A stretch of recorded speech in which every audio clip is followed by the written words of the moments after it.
Hello kids, I welcome you all to this session and the chapter which we are doing right now is fiber to fabric, and you all know these are very common, very familiar terms with you. Now first thing, what is fabric? Now fabric is whatever we wear as clothes, and all these clothes are made up of threads. Now what are these threads made up of? And this is the question, this is the answer, that is fiber. Now what is fiber? Now think of these questions. Do you wonder what these fabrics are made of? How do we get such a variety of fabrics? Why are some material warm, some soft and some are rough? Why some materials go bad after washing while some remain as it is even after very long term use? Now do one thing, take a simple cloth and pull out a thread from it. Untwist it, loosen the thread, and then you will see there are certain very small thread-like structures you see in that thread, and these structures are called fiber, which we obtain from nature or which we make in the factories. Now what is fiber? It is a hair-like strand from which all the fabrics are made. Now natural fibers. These are fibers which we obtain from natural sources like animals, plants. We all know that animals give us wool, silk, plants give us jute, hemp, cotton. Then we have man-made or synthetic fibers which are obtained chemically by men like nylon, rayon, acrylic, polyester, etc. Now animal fibers, as the name indicates, these are fibers obtained from animals like wool and silk. Now do you know which part of sheep's body yield fibers? Which part? Do you know how these fibers are converted into the yarn which is used to make woolen clothes? How silk fibers are made into silk which is woven into saris? Now we discuss the answer of these questions. First topic we cover is wool. Now wool is obtained from animals like sheep, goat, yak, camel, etc. Now can you think of why these animals have these hair on their body? The answer is very simple. To counter the climatic conditions.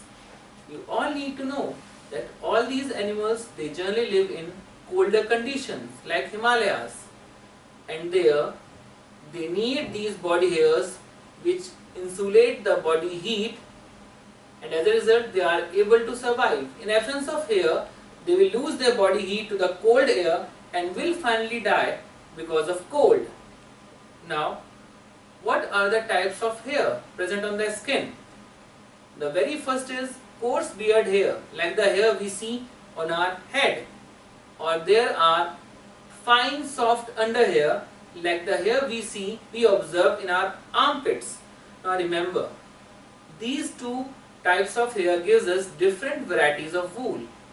Like fine hair give us the high quality of wool which is used to obtain high quality fabric, which is comparatively costly, whereas the coarse beard hair, they are harsh in touch, and as a result they are not favored in general to make clothes. They are used to make curtains, mats, etc.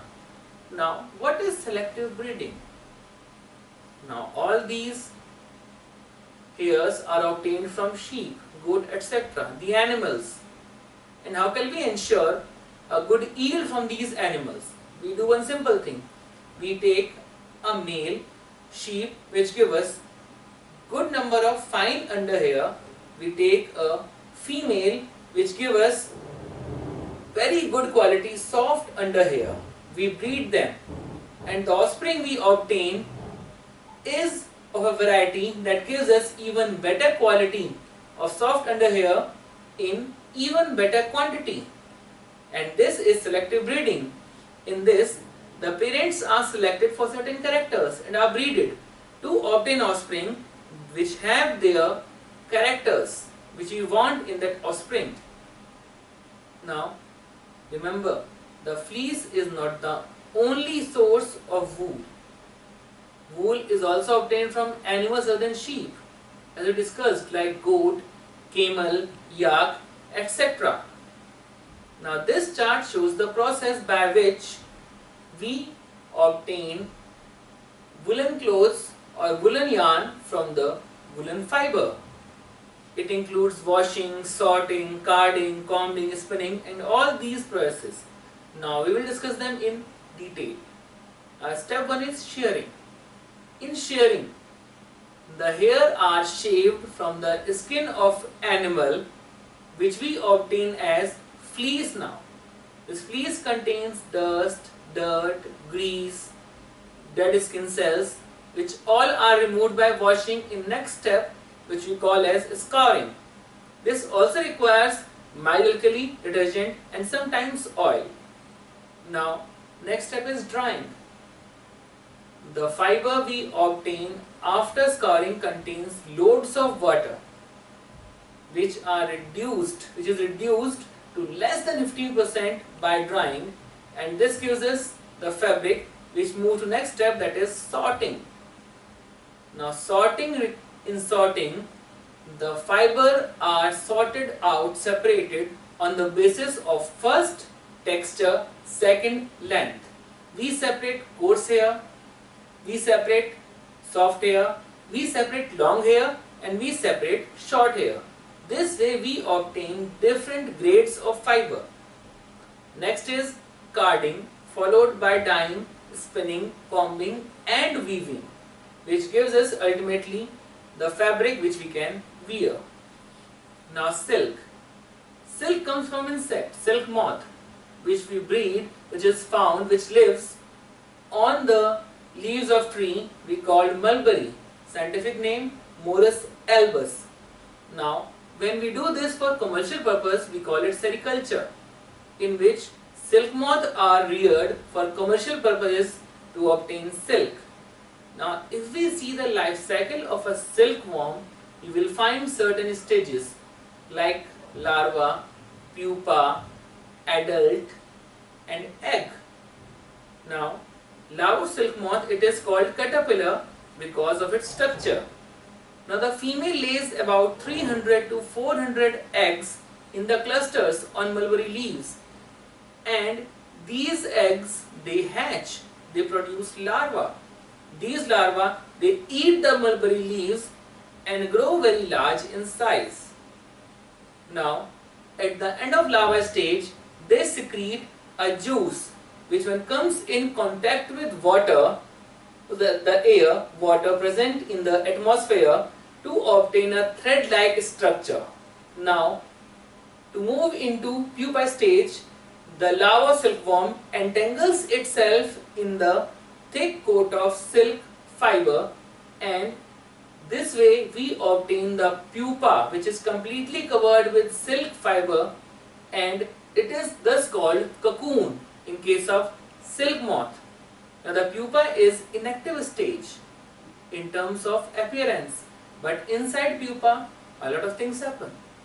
Larva, it doesn't have completely developed organs, whereas in pupa stage, inside the cocoon, all those organs are developed. The wings, thorax, eyes, abdomen of the insect, they are all developed within the pupa, the cocoon.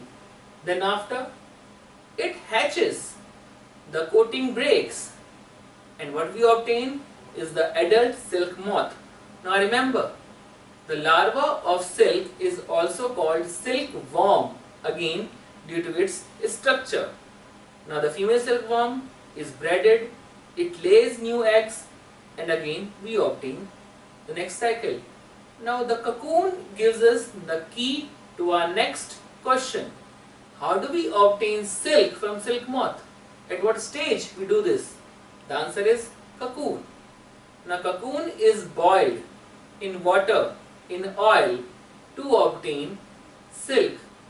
Now this is the life cycle. You can see all the stage: egg, larva, pupa and the adult. Now what is yarn? Now do you remember the activity which we did? You pulled a thread from cloth and opened it. You find here like fibers. We call them fiber. And what is this thread? This is yarn, which are made up of number of fibers twisted together. The fibers are thin, small, and can't be made into fabric directly. So they are converted into stronger, thicker yarns. As yarn is much stronger, it can stand the stretch it suffers during the making of cloth, during weaving, and as a result, it is used to obtain clothes using machines, and those machines are called looms. They can be hand looms done by hand, or they can be automated looms. Now, what is this yarn? It is a continuous strand made up of number of fibers which are twisted together and used to make fabric. Now, yarn making, it is the process by which yarn is obtained from fibers, and it is called spinning. We take various fibers and they are spinned, twisted together, and this way we obtain yarn. Now, in process, the fibers are not only twisted, but they are also pulled, stretched or drawn to ensure that the entire length is stretched. We obtain the maximum length from fiber and ensures maximum strength. Now, spinning can be done using a spindle or a charkha or any machine, and this completes our slide. Thank you. Have a nice day.